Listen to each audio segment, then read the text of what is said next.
Welcome back, friends. How are you? Today's video is really about, it's really for women, but if men want to come and join us today, that's fine too. Perhaps that might help you to be more understanding of the female as in her reproductive system. You see, when I was going through high school and even some parts of college, I didn't understand my body. I didn't know what to do during my menses. So I would have to, like, at the time after college, I did a lot more traveling.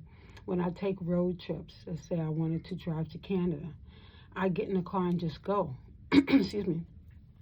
But there were times when my menses would come on and I would feel like, I don't know if I can do it, because nobody wants to be out, in a whole nother country and not know how to handle their system breaking down on them. So what I started doing, especially when I wanted to do long distance travel, I would experiment in certain ways. So I'd get like a gallon of water. I get my bottle of water and I would take fruit with me. Take some raspberries, some oranges, grapes, bananas, and apples. And that's when I realized that maybe it was the food that I was eating that was causing some of the confusion, because I was eating a great deal of cooked foods. And one thing about nature is you can carry it with you. And, you don't have to worry about it being refrigerated unless you really want your fruit to be cold. And let's be honest, we're really supposed to be using room temperature because our bodies digest better when we're using room temperature. This water is room temperature water as well. And I'd also carry nuts. So when you're carrying nuts with you as well, you can also have the advantage of having something that you can snack on. And you don't want to drink as much water when you're traveling anyway, because that means more bathroom breaks, which means you're not going to get to your destination as quickly as you want. And I always wanted to get to my destination a lot faster.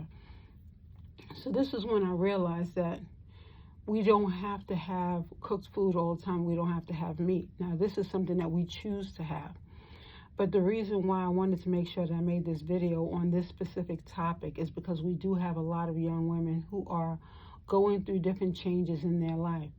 And one of the changes is when they have their menses, they don't always know how to eat. Now, if you could drive, I drove a stick shift.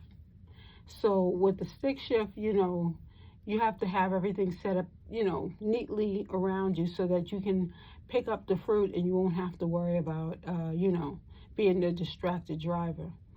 So I would drive my stick shift and I would, like I said, I'd have all of my fruits and water close by, and hummus later on if I wanted to eat something a little heavier, and maybe some bread.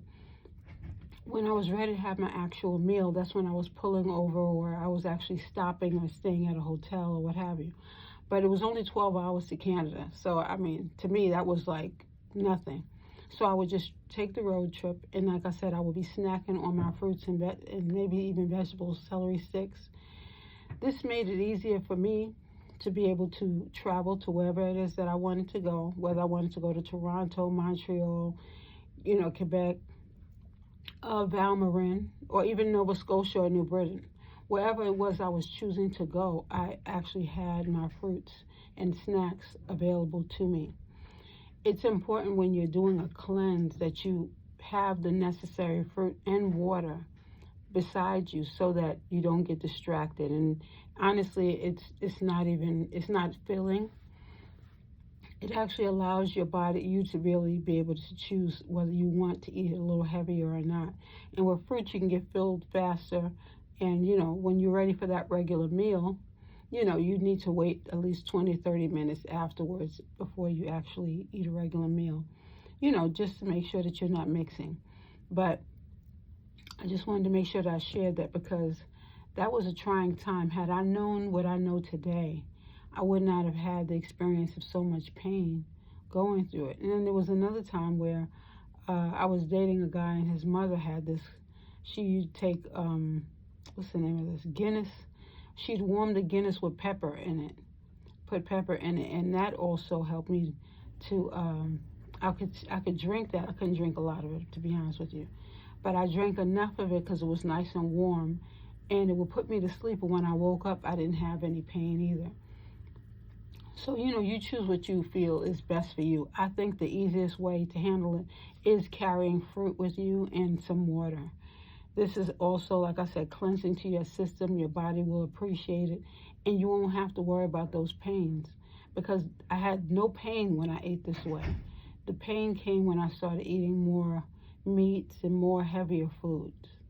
So just a little tidbit to share, because this is something that I really wanted to make sure I did not forget to present to an audience of people who might have, similar issues, or if your daughters are growing up and they're having similar issues with their bodies. This is less stress on the body. The body actually appreciates this. And even if you choose to have soup or something, that's also great for the body, but just making sure that you're eating more of a vegetative diet, if that's such a word. If more vegetation, more natural foods actually helps your body to be able to go through that process a lot easier. So thank you for joining us today, and it is so lovely being you.